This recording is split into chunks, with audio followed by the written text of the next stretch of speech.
People, it's time to discuss Barbenheimer. It's the biggest movie event of the year. Who knew dolls and bombs could be such a winning combination?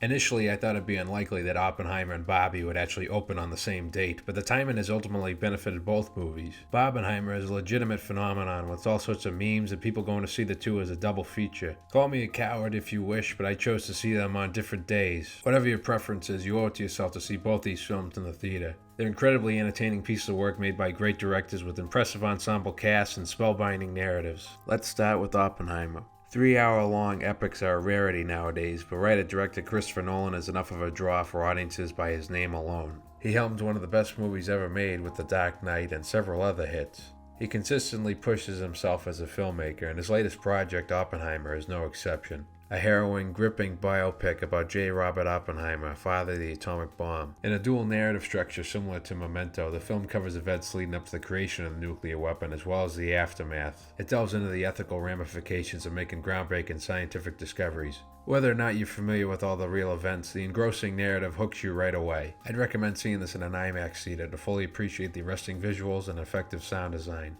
Even beyond the technical aspects, the performances are tremendous. Cillian Murphy especially is outstanding and makes Oppenheimer such a compelling figure as we bear witness to his idiosyncrasies, promiscuity, and self-doubt. The Irish are talented people, what can I say? The other leads are quite good as well, like Emily Blunt as his fiery wife, Robert Downey Jr. as his contemptuous rival, and Florence Pugh as his troubled mistress. The ensemble cast is riddled with too many recognizable faces to list, like Matt Damon, Kenneth Branagh, and David Krumholtz. I never realized Nolan was such a big fan of 10 Things I Hate About You. All in all, Oppenheimer is unpredictable and breathtaking, with some real barn burner sequences. It's probably my favorite movie of the year so far, and I'm excited to watch it again. Now on to Barbie. Come on, Barbie, let's go party. Compared to Christopher Nolan, Greta Gerwig has become a big-name filmmaker more recently, but her body of work is sterling in its own right. Her instant classic solo debut, Lady Bird, is a remarkably funny coming-of-age tale, and her follow-up, Little Women, is a splendid, sweet adaptation of the famous story. Now she's made Barbie, which is a delightful watch from start to finish.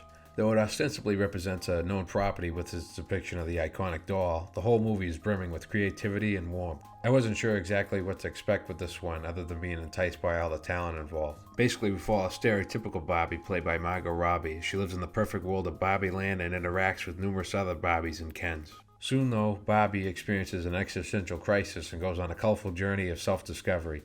Along the way, she's accompanied by her oblivious suitor, Ken, played by Ryan Gosling, as they experience the real world together. The two leads are wonderful and generate some big laughs. Robbie is ideal casting for the part with her glamorous appearance, and she shifts capably between comedy and pathos.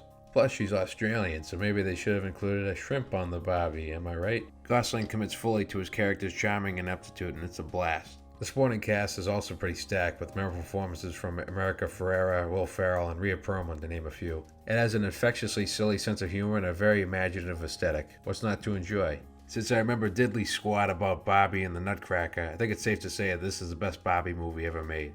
Both of these movies are now major hits, with Barbie in particular making buckets of money. It's currently an uncertain time for the film industry, so it's reassuring that so many people are heading out with their friends to watch movies made with passion and verve. Check them out ASAP, and don't forget about the new Mission Impossible too. Now I'm going to put on my top hat and head to a beach off.